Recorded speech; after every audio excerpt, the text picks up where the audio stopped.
Trump, the Republicans' presumptive nominee for president, is still eligible to be the president of the United States. So how does the Republican Party navigate all this? Joining us now is the Republican Congresswoman from South Carolina, Nancy Mace. She is a member of the House Oversight, Armed Services, and Veteran Affairs Committees. Congresswoman Mace, thanks for being with us. Appreciate it. Good morning, and thank you for having me today. Of course, good morning to you. All right, so let's start with the election. As you know, Congresswoman, this election is going to come down probably to the 5, 6, 7 swing states, and within those states, maybe the 5, 6, 7% of voters in those states who could potentially have their decision changed one way or another leading up to November 5th. How do you make the case as a Republican and a Republican in Congress that a convicted felon with some 50-plus other felony charges out there against him should assume the Oval Office once again? Well, look, I live in a very purple district with a lot of independent voters. And what I'm seeing is Donald Trump getting more support every single day from independent type of voters. And what I hear is I believe that people believe Donald Trump would have had a fairer trial if he mugged an old lady on a subway and looted Lululemon on the way home, given the Alvin Bragg situation, the kind of case it was over bogus bookkeeping errors. People see it for what it is. They believe that the court system, that activist judges, that Joe Biden, his administration, all of these entities, organizations, and people that are, some of them bought and paid for by the DNC, are trying to weigh the scales of the outcome of the election in November. Some might call it rigged.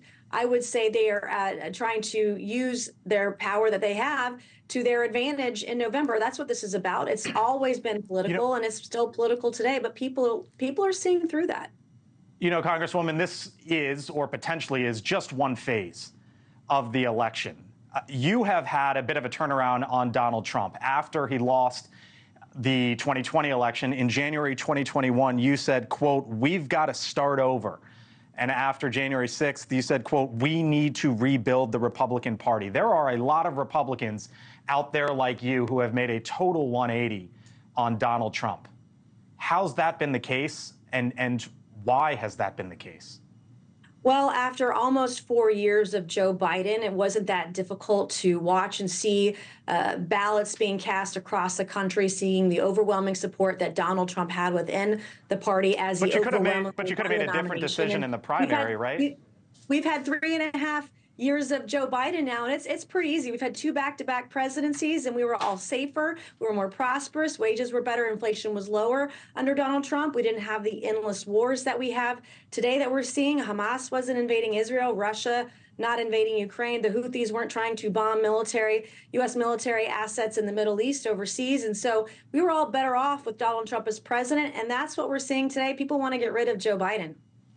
You know, you have your own race, as you very well know, here in a 10 days or so in the South Carolina, the primary there. It caught my attention, Congresswoman, something that Larry Hogan, who's down the road from us here in the state of Maryland, a Republican, and it would be a big win for Republicans if they are able to win the Senate seat in a very blue state like Maryland. The response from Larry Hogan after the verdict was this. In part, he said, quote, "I urge all Americans to respect the verdict and legal process." Chris Stirewalt, Congresswoman, you know the name. He is a part of the Trump campaign, a member of the R-S.C now as well, said, quote, "You just ended your campaign."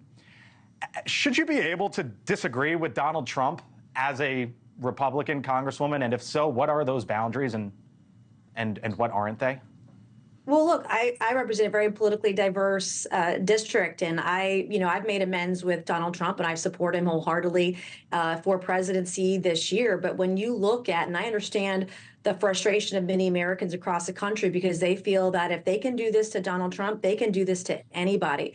And you look at the judge that was a DNC or Democrat donor. You looked at one of the prosecutors that used to be or is a political consultant to the DNC. People feel this was a very unfair trial, especially when Alvin Bragg didn't have the jurisdiction to prosecute, and certainly isn't throwing violent criminals in jail. He's letting them off the hook. And in New York City, by the way, you know, if you're an illegal alien, you have even more rights than an American citizen when you break the law. And so I think people are seeing the injustice because there's no justice in a two-tiered system of justice. And that's the problem. Joe Biden has a massive PR problem today, created of his own creation at this point. Thanks for watching. Go to joinnn.com to find NewsNation on your television provider. And don't forget to click the red subscribe button below to get more of NewsNation's fact-driven, unbiased coverage.